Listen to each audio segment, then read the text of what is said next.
أهلا بكل اللي بيحبوا الحكايات. أنا رشا، جاية لكم بسلسلة كلمة وحكاية. كل مرة كلمة واحدة نغوص وراها ونكتشف حكاية فيها سر وفيها معنى وفيها لمسة من القلب. يلا نسمع الحكاية سوا.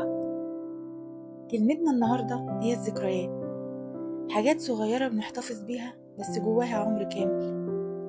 كان يوم خريف هادي والشمس طالعة من نورها الدافي، لكن في المدرسة الجو كان مختلف، مش بسبب الطقس لكن بسبب البنت اللي دايما قاعدة في آخر الصف ساكتة بتكتب في كشكول أصفر وبتسند ظهرها على الشباك.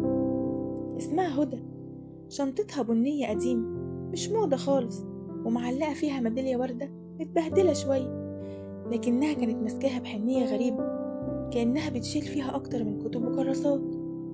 كل البنات في الفصل يعرفوا إن هدى مختلفة، مش بتتكلم كتير، مش بتضحك معاهم، حتى مش بتلعب في الفسحة.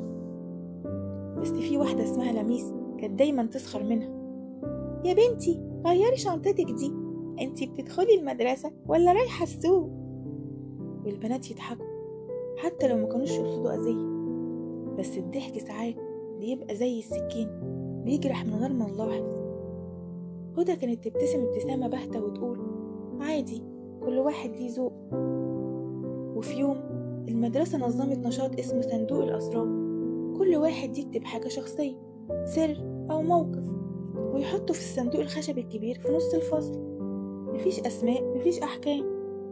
والمس ابتدت تقرا بصوت هادي، ورقة ورا ورقة، لحد ما فتحت ورقة صفرة بخط بسيط مكتوب فيها: أنا مش بغير شنطتي البنية مش علشان مش قادرة، لكن لأنها آخر حاجة فضلت لي من ماما، اشتريتها لي يوم ما جابت لي جاكيت العيد وقالت لي السنة دي بقيتي كبيرة، لازم تبقي مسؤولة عن حاجتك. تاني أسبوع ماما تعبت فجأة وماتت، ومن ساعتها كل حاجة فيا اتغيرت، ما عادتش المدرسة تعنيلي ولا اللبس ولا حتى صحابي، بس لما بشيل الشنطة بحس بإيديها في إيدي، بحس إني لسه بنتها الصغيرة اللي كنت بستناها على الباب. سكتت المس وسكت الفصل كله، حتى صوت المروحة بقى مزعج فجأة في الصمت العميق ده. البنات بدأت تبص لبعض، ثم الكل بص على هدى. هدى كانت قاعدة ساكتة ماسكة شنطتها ودموعها نازلة على خدها، ما قالتش حاجة بس كانت بترتعش. لميس اللي دايما كانت بتضحك كانت أول مرة تسكت، اتسمرت مكانها كأنها خدت ألم، وقامت وببطء مشيت ناحية هدى، وقفت قدامها وحطت ايديها على الشنطة وقالت بصوت مكسور: أنا آسفة، والله ما كنت أعرف، كنت فاكرة إني بهزر، لكن واضح إن الهزار أوقات بيكسر. هدى بصت لها مسحت دموعها وقالت: أنا مش بزعل من الناس بسرعة، بس الشنطة دي فيها أمي، كنت بتمنى الناس تشوف ده، مش بس شكلها من بره.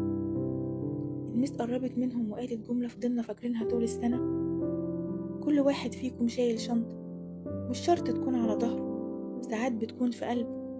خليكوا دايما طيبين، يمكن بكلمة واحدة تخففوا شنطة تقيلة على روح حد. وبكده تكون خلصت حكايتنا يا أحلى مستمعين.